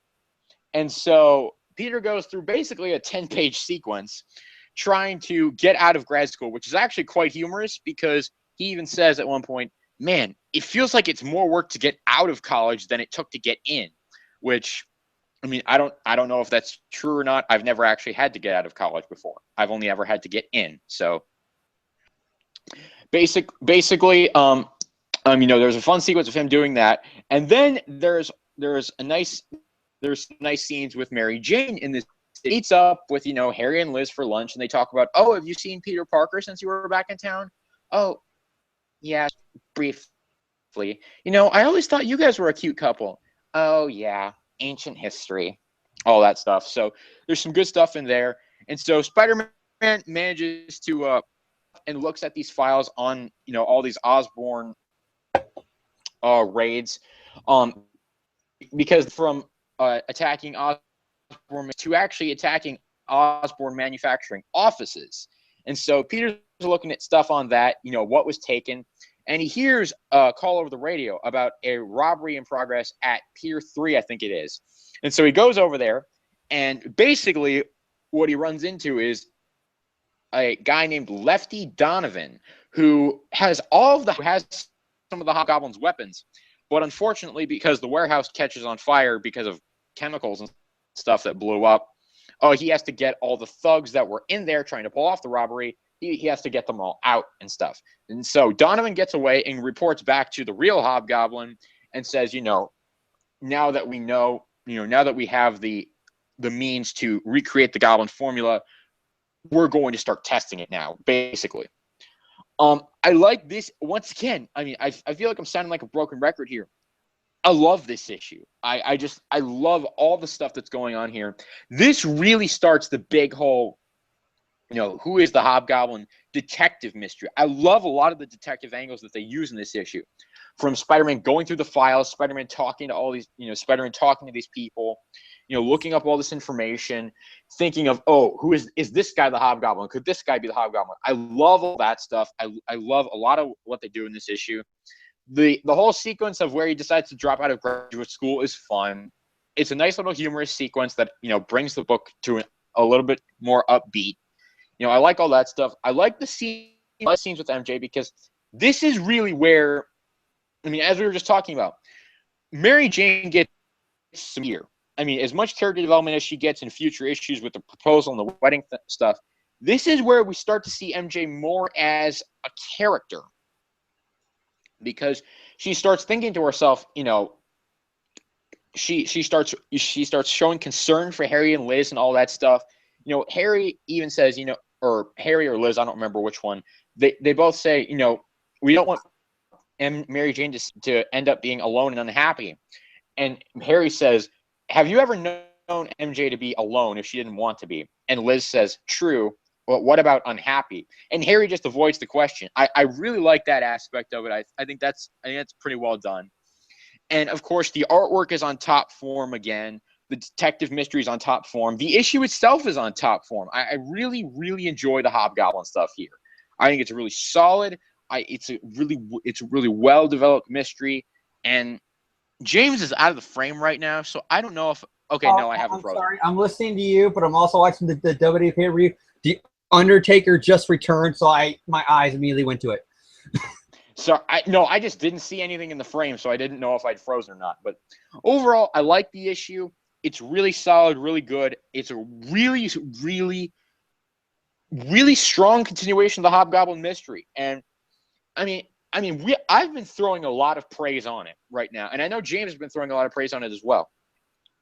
I highly recommend going into the back issue bins of your local comic shop or going online. Find these issues, and I think we both would highly recommend giving them a read. They're really, really strong issues, at least in our opinion. And I love a lot of the stuff that goes down. And if you guys are not totally buying the heap of praise that we're throwing on this, we highly recommend going out and checking out the issues for yourselves. Whatever money you have to spend on it, it's worth it. They recently collected all of a good chunk of Roger Stern's Spider-Man work, from Spectacular to Amazing to all that stuff. They recently collected it in a Spider-Man by Roger Stern omnibus. That's still going for decent prices. Go pick that up. There's a Hobgoblin trade that has the whole Roger Stern mystery, parts of the mystery in it.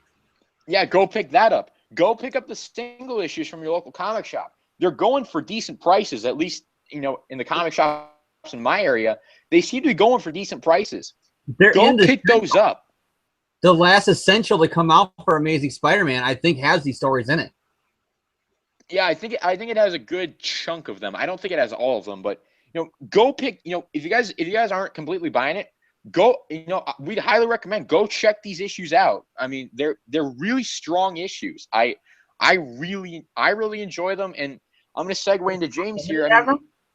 You have Unlimited, John, so I'll ask you: does Unlimited have the stories? The Unlimited has every single one of these. They have all of the amazing issues. They have some of the spectacular stuff. They have the Spectacular 85 issue that we'll talk about next week.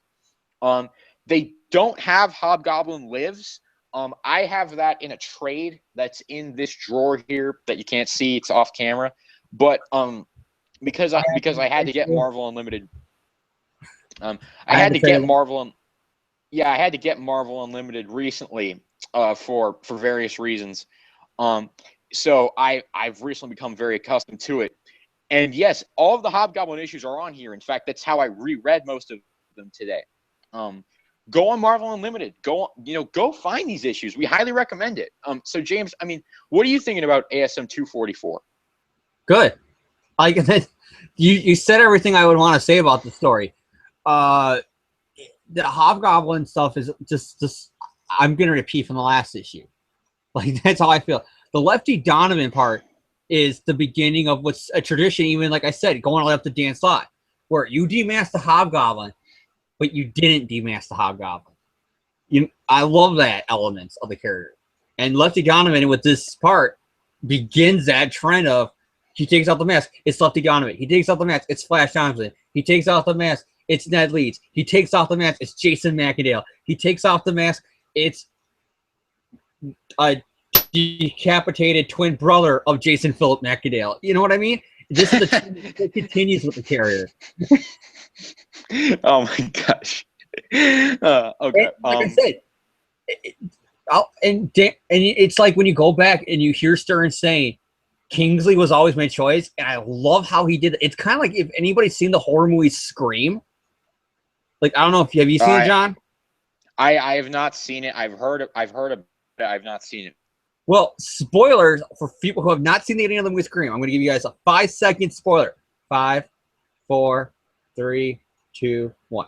Okay, the twist at the ending, it's the main girl's boyfriend and his best friend. They're both the killer, because the twist is, well, the killer was stalking her and the boyfriend, then how could that be? And how could the killers be in two places at once? And how could the killer be talking on the phone stalking this person when the killer's in the house chasing the person with a knife without a phone in their hands? And then the twist is it's two people. And that's basically Kingsley and his brother. Kingsley's around like doing this one thing, his brother's on the other side of town as Hobgoblin, or it's Lefty Donovan brainwashed, or it's Flash brainwashed, or it's Ned brainwashed. It's somebody else always. You know what I mean? And I love that about him. And that's what Stern always planned. And when you go back and you reread these issues, what Hobgoblin lives with context, it's like, it's obvious once they introduce, because Kingsley's been around before. He was around during Stern's Spectacular run. So, but ignore those. There he was just a stereotypical, I'm going to say the word, gay fashion designer that was in a few issues where there was a model supervillain and she was stalking him. Like that was his first plot. Everything and we don't use the term gay as like a derogatory stereotype or anything. It's just like it was the 70s and 80s, like that time that issue came out. It was like, so the stereotype was like, okay, I'm not gonna say okay, but you know what I mean. Like it was general for if you have a male fashion designer working with models, he's gonna be, acting like whatever you think of a stereotypical gay guy is what he was acting like, pretty much. So it was more socially accepted at that time period. So ignoring that, when Kingsley gets reintroduced in Amazing around this time, it's hard not to know it's him. Because when you see that, it makes sense that, yeah, it was him, and it was, that scene where Kingsley's there, but he's in the other room. Well, then the Kingsley who's in the boardroom with all the other fashion designers is not him, it's his brother. Oh, that fits. That's why somebody mentions, I think there's even pages where there's like scenes like that. They go, hey, something's off about Kingsley. It's so you ignore that. You don't even notice it, but now you know why, because it was his brother. Exactly. And so there's something off about Kingsley, and that's what he was off about, because it's not the same guy. Kingsley's off flying around his glider, and it's his brother filling in for him in the company, or vice versa.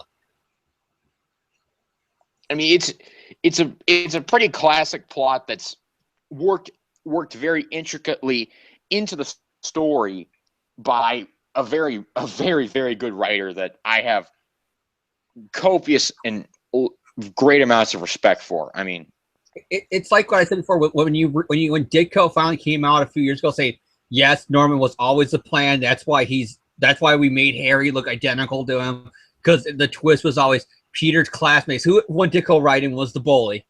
It wasn't the friendship angle. That's better. That came with Ramita. That's better than what Steve Ditko did. It was just the rival classmate, pretty much. He looks like, so it was going to be like Peter's real life rival is Harry, and then the Green Goblin, his father, is also Spider-Man's rival. It was like that was the way Ditko explained it. But when you go back and you hear Ditko saying that was always our plan for it to be Norman, might not have been named Norman, but our plan was always that guy with the Osborn haircut was always the Goblin. And when you go back, it's like, how did you miss these clues? How could Norman Osborn, without super strength, knock out Spider-Man? How could Norman Osborn be on that window ledge where there's no possible way a person could be on there other unless he had a glider or could fly? How is there a panel where the Green Goblin says, I got a plan, and it involves J. Jonah Jameson, and the next panel, it's Norman Osborn in that fucking gentleman's, country club scene going, hey, Jonah, what's going on? Like the next panel is Norman talking to Jonah. After he says, I know who I can get to Spider-Man. I'll go for Jonah. And then the next panel is Norman talking to Jonah. How do you not notice that? And it's the same thing here with Kingsley when you read these issues. Exactly. And so are we finished with Amazing 244, James? Are we going to move on to our little finale for this week? Yeah. And just because I realized I didn't do it at the beginning of this issue, I'm going to do it right now. Here was the creative team for Amazing 244. You know, all that stuff I just said about wanting to give credit where credit is due, I literally just forgot to do it, so I'm going to do it right now. Roger Stern, writer. John Romita Jr. and Klaus Janson on art. Joe Rosen, letter. Bob Sharon, colorist. Editor Tom DeFalco. Okay, there we go. That was Amazing 244. Now, Amazing 245. This one, not actually the same creative team. Roger Stern, writer. John Romita Jr. and Dave Simmons, or Simons, I apologize, on art. Joe Rosen, letterer. Colorist Bob Sharon, and editor Tom DeFalco. Amazing 245. Basically, it's just a continuation of the whole Lefty Donovan, is he or is he not the Hobgoblin storyline. Peter goes through files, he goes to several different police precincts to try to get information. He's unsuccessful with DA District Attorney Tower, I believe his name is, but he goes to good old Detective Detective Snyder, who actually helps him at one point. He goes to the Daily Bugle files. He actually doesn't actually. I don't remember if he finds anything there because he is interrupted by Betty Leeds at that point, or Betty Brant, who is named Betty Leeds at this point because she's still married to Ned Leeds, who takes him out on a little double date between her and Ned and Peter and MJ. They're trying to do a little matchmaking there. And so Peter and MJ kind of catch up a little bit. Peter's like, man, MJ turned down my proposal of marriage once. How could I ever think that I could get her to settle down? But I'm sure I'm not the only guy who's tried. You could get lost in those green eyes. Oh my gosh, I need to stop thinking about her. I need to think about Felicia. Oh, Peter thinking that he could one day marry Jane. That could never happen. No, Peter, the farthest you're ever going to get is a committed relationship. Just remember that. That's the farthest you're ever going to get. And so, meanwhile, this guy in the shadows is working on the Goblin formula, and he successfully recreated it to the point where it has the exact reaction that it had for Norman Osborn, and it blows up in his face. And so weeks go by, and this guy's in the hospital, and he wakes up, and he goes back to the mansion that blew up, where he ignited the chemicals, onto the Hobgoblin armor, or the Hobgoblin suit, and he becomes the Hobgoblin. But this time he has the Goblin strength. And he goes to Times Square and starts wrecking it up because apparently he's Jamie Foxx and decides, okay, Times Square, that looks like a good target. Sorry, had to make that joke. But so Hobgoblin goes and says, bring me Spider-Man. So Spider-Man shows up, they fight, and Spider-Man manages to take him out. He unmasks him, and it's Lefty Donovan. But as Spider-Man learned earlier on in the issue, Lefty Donovan was being questioned the night of the first Spider-Man Hobgoblin battle. So it couldn't have been Lefty Donovan originally. And so that's why he thinks the real Hobgoblin is still out there. Donovan's just a setup.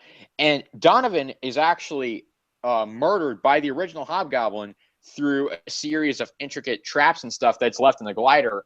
And so the glider with Donovan on it actually flies into a building.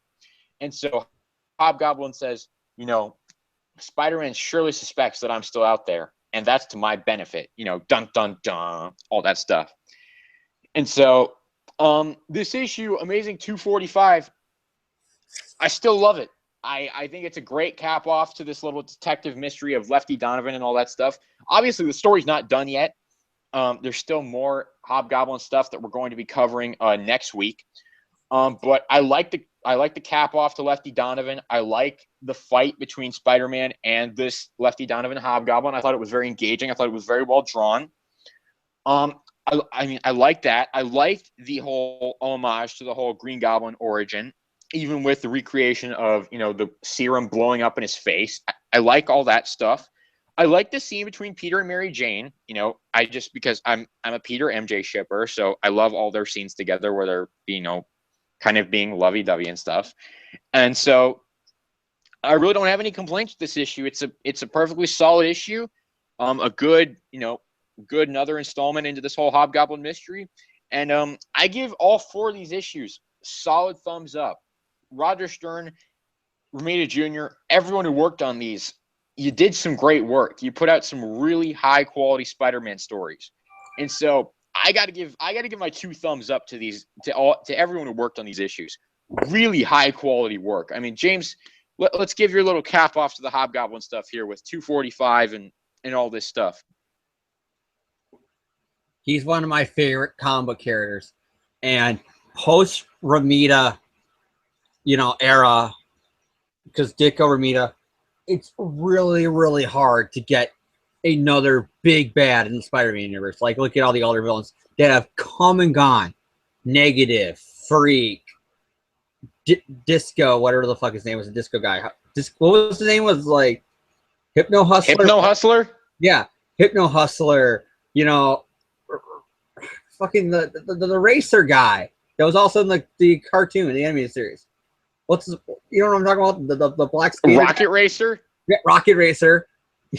Like, I can't even think Big Wheel. I can't even think of people's names. Jonathan Caesar. I mean, there's a lot of villains. Oh, what's his name? The fucker from the Clone Saga.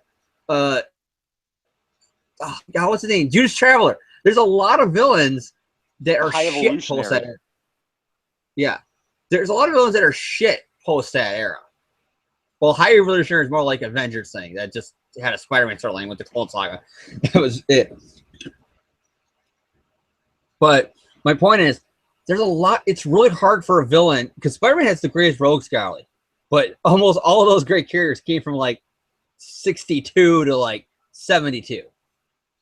If your name isn't Venom, Carnage, or Hobgoblin, basically.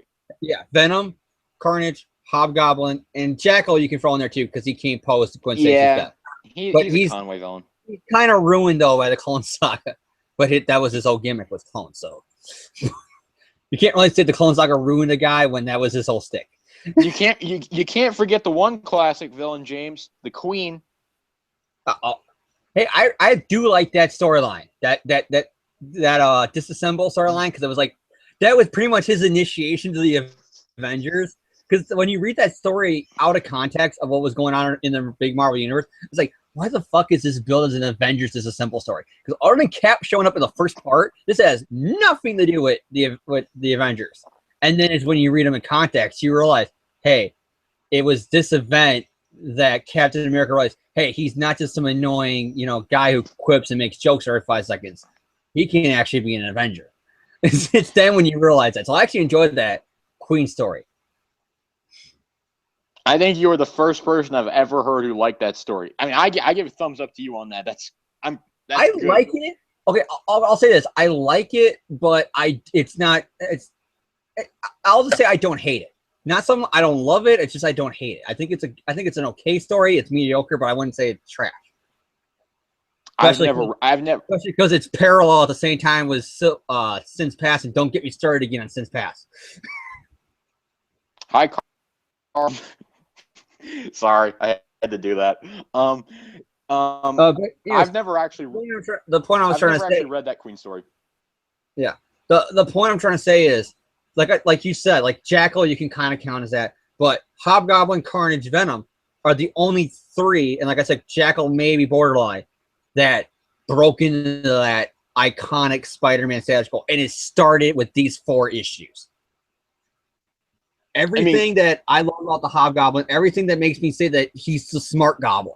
He's smarter than Norman because he's insane. He's criminally insane, but he's not batshit schizophrenia. I'm going to murder you and your whole family laughing at you. It's like he's insane in a whole greedy kind of way. You know what I mean? It's kind of like more of an inception. He just wants more money. It's never good enough. He needs more and more and more. Where Norman, it was kind of like that in those early Ditko issues. And then once Spider-Man became his enemy, it was kill Spider-Man. Like, even his first issue, his master plan was, I want to be the kingpin of crime. I want to be the big mob boss in New York. So what's my plan? I'm going to lure Spider-Man to Hollywood and hit him over the head with a rock. That's how fucking nuts Norman is, people.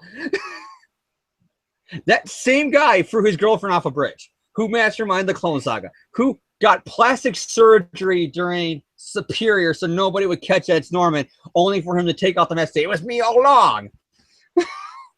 Because, comics.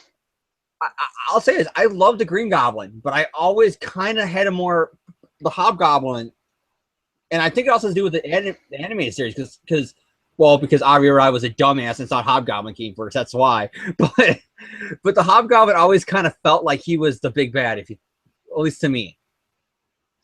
And I've always been a Hobgoblin fan, and these 4 issues start that. Everything I love about the Hobgoblin is in here. That gets to that scary look of him, not only just having the Goblin mask, but the hood and the shadows, the mystery, him using somebody else to be a scapegoat for him. Everything I love about the character is in these issues. And like you said, the recreations of the Green Goblin stuff, like the explosion in his face and everything. There's over-the-top, like, continuity porn stuff that Dan Slott does, like having Marla Jameson, even when she was dead, still had to blur out, I created Spider Slayers.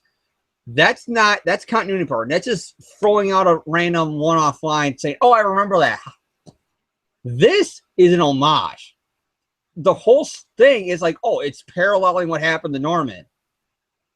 But it's a twist. It's not just him going, well, did this because he was a Green Goblin, Norman Osborn. Get it? Am I beating it over your head yet that Norman's the Green Goblin, and I'm the Hobgoblin, and I based myself over him, the Green Goblin, who was Norman Osborn? That is not good homages. Where this one is. You get my point I'm trying to say? Because I'm trying to explain it, but I feel like I'm fumbling my words. Yeah, I get it. And I just love the way they did it. It was show not tell. Like they didn't over the top had them beat you over the head. Green Goblin, which is obviously there, but it's subtle. The story has pacing with it. And so I take it, James, you're gonna give all these issues a thumbs up. I'll give them a thumbs up, and then my big toe. That counts as a thumb, right? Whatever. These issues are good. I love the Hobgoblin, and I love good origin stories. This is it. All right, so this concludes kind of our part 1 of Roger Stern Hobgoblin retrospective. We're gonna tackle 4 more issues next week. Next week we've got lined up Peter Parker Spectacular Spider-Man number 85 and Amazing Spider-Man number 249 through 251. That's what we're basically gonna hit up next week as our Roger Stern Hobgoblin retrospective. I don't remember what cover it is, but one of the covers of those issues I absolutely love because it's that panel where it's not even in the comic cover. It's like the little, like the picture that you like this, like you would get in the comics, like this. It's the Hobgoblin in it. I forgot which one it is, but he's encouraging people to steal the comic book. Like it's a comic saying, "Go ahead, take it."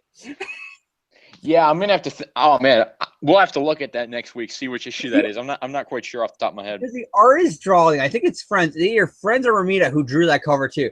I mean, it's not even a cover. It's the little thing right here. I don't even know what's this called. A tag, a logo, a Symbia. What was that? I don't know.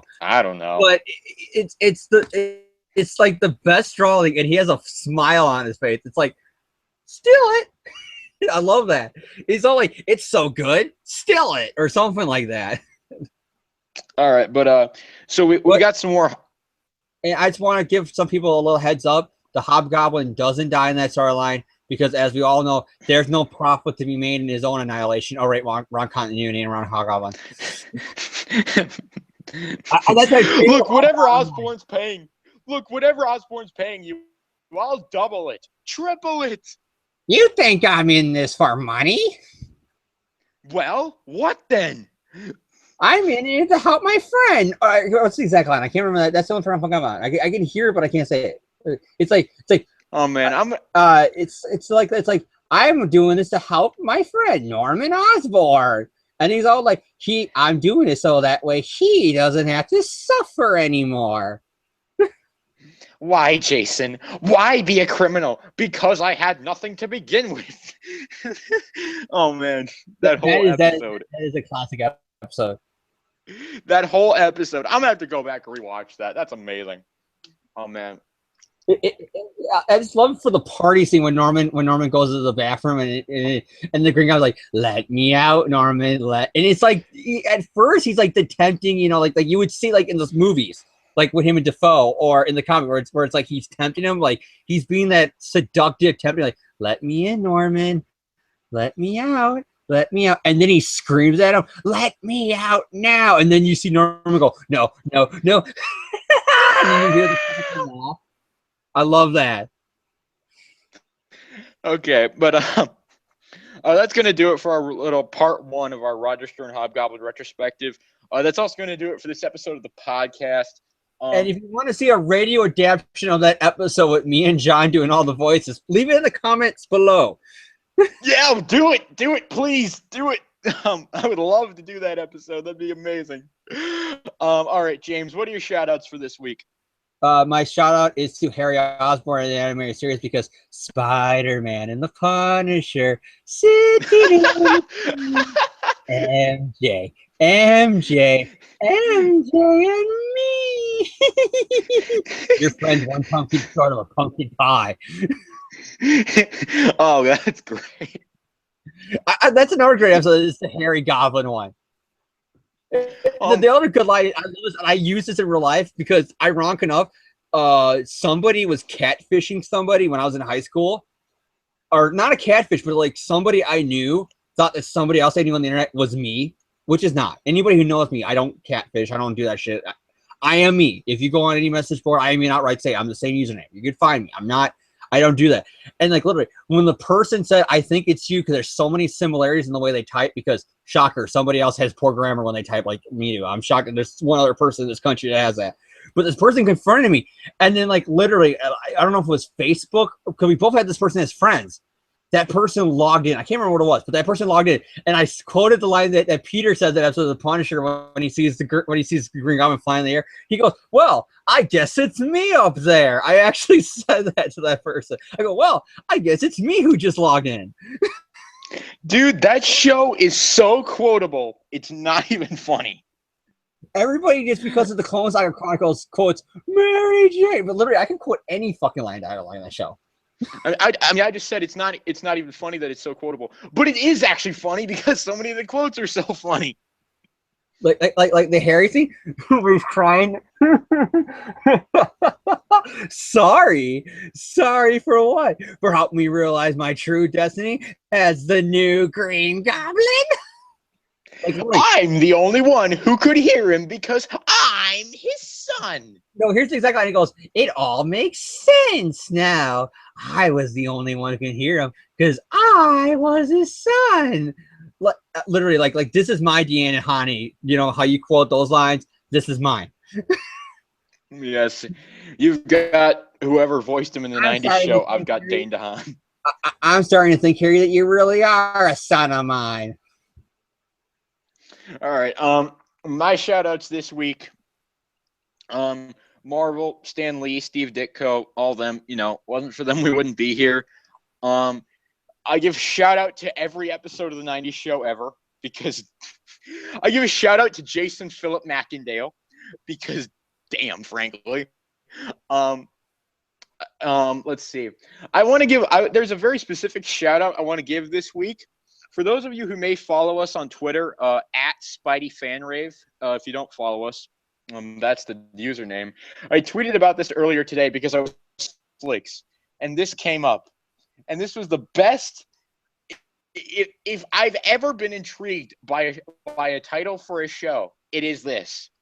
This title for this cartoon, the day my butt went psycho. I can't even get through it without laughing. It is probably the most hilarious title for any cartoon I've ever seen. If any title for any TV show has ever intrigued me, that is it. And I looked this show up. It's a cartoon that is airing for a few years now and is like 2 seasons out. I got to give that a shout out because that just made my day that even exists. There are days where I lose faith in humanity. Today, I tip my hat to humanity. That's great. I just laugh so hard. Another thing is, I love how this cover is like, you know, and bring up another shout out to the anime series. I love it, all the detail they put into the history of Spider-Man, even with all the shitty censorship they had to go through. Like, another favorite line of mine is when the Green Goblin comes back, and then because they had all the bad censorship, they couldn't say anything close to death. So it was like, I thought you were. No, I wasn't.